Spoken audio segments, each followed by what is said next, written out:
what I started doing was asking them specific questions and asking them to write things down. And they would tell me, oh, I'm not a writer. And I tell them, I'm not a writer either, but let's just do it. So I got some funding. The program provided some funding, and I went out and got them all journals. And so I read them one of my first writings. And so we started off with writing a letter to themselves on where they at and where they thought they were at. And then I shared a letter that I wrote to myself as an adult to the little girl that had committed a crime and what I felt I would do different and how I would console her. And that was a huge hit. So what we did was we spent 3 weeks of writing on to ourselves, to the younger them at their age. And what I always asked them, and if they would like me to read it, and again, establishing trust is a huge thing. So I would tell them, look, if you don't want me to read it, that's fine. We would shut the journals. I will put them in a locked box, and we will put them away until the next day. And as we're writing and continuously writing, if you want me to read it, I will. If not, that'll be fine. Most of them did not want me to read it, which was fine. But I can tell you, at the end of the program, the most exciting thing was taking their emotions and comprising it into storytelling and having them get up and read it.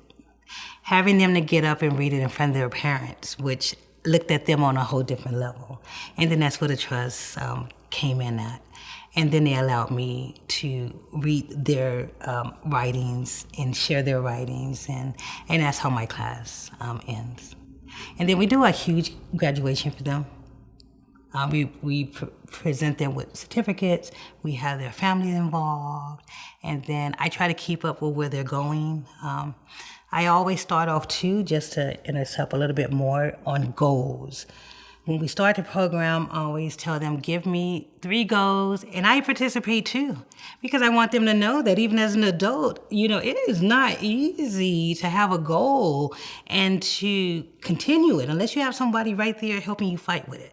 So I gave myself goals, and I would ask them, give me 3 things that a goal that that you can complete, easy goals in 2000 at the end of the year. And most of them was like school, completing a baseball team, and I always start off with, I'm a huge reader.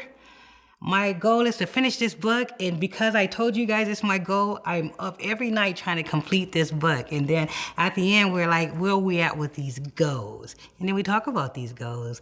And then I'll say, guys, I am so sorry, but guess what? This is one goal I was not able to finish. And it brought up the conversation of, even as adults, we cannot complete some things that we say we're going to complete, and that is okay.